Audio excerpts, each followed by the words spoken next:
번째 키워드, UAE의 변심입니다. 지금 우리나라가 UAE 바라카 원전 정비 계약을 5년짜리 단기 계약으로 따냈습니다. 그런데 기대 이하라는 평가가 나오고 있더라고요. 원래는 단독 또 일괄 수주를 원했던 거죠? 예, 불행 중 다행이라고 그럴까요? 아니면 네. 이 최악의 사태를 막았다라고 표현해야 될지 어떨지 참 매우 헷갈리는 대목입니다. 지금 우리나라가 UAE 아랍에미레이트 공화국에 우리가 만든 그 원전에 대한 네. 이 정비 작업 5년 계약을 따냈어요. 네. 그런데 최근에 일부 외신들이나 이런 곳에서는 한국이 이번 원전 정비 사업에서 완전히 배제될 것이다. 이것이 영국이나 프랑스 쪽으로 갈 것이다라는 이런 지적이 나오고 있었던 데 비한다면 네. 그나마 우리가 따냈기 때문에 이것을 불행 중 다행이라고 할 수도 있어요. 네. 그러나 저것이 이제 우리나라가 만든 것이고 우리나라가 직접 설계 시공한 것인 만큼 우리나라가 정비하는데도 가장 강력한 경쟁력을 갖고 있을 것이다라고 이렇게 생각해 볼 때 이것을 우리가 단초에 예상했던 15년 단독 수주를 하지 못했다라는 그런 점에서는 안타깝다라는 그런 시각도 있습니다. 네. 일각에서는 우리가 이렇게 당초 예상했던 것처럼 이 장기 계획을 따내지 못하고 또 우리가 주도해서 단독으로 따내지 못한 것은 문재인 정부의 탈원전 정책 때문에 국제적으로 신뢰도를 잃은 것이 아니겠느냐라는 네. 그런 지적을 하고 있어요.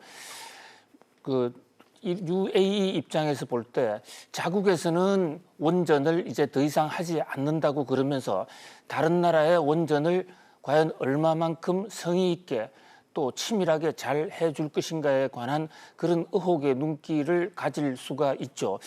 그러나 여기 대해서 이제 일각에서는 정부 입장에서는 네. 당초 15년 계약이라는 이 예상은 하나의 목표였을 뿐이지 이 어떤 우리의 당초에 가계약이 맺어진 것도 아니고 또 5년 이후에 또 그 이후로 계속 계약을 연장해 갈 수가 있다.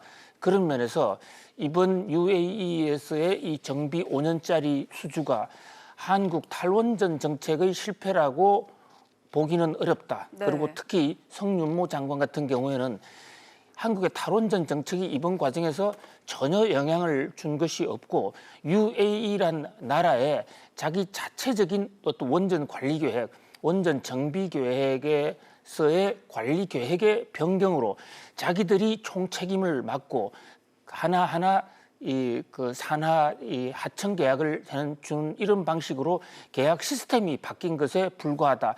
이렇게 해서 의미를 애써 축소하고 있습니다. 네. 그럼에도 불구하고 하여튼 이 탈원전 정책에 대해서는 계속 국내외적으로 지금 얘기가 계속 나오고 있는데요.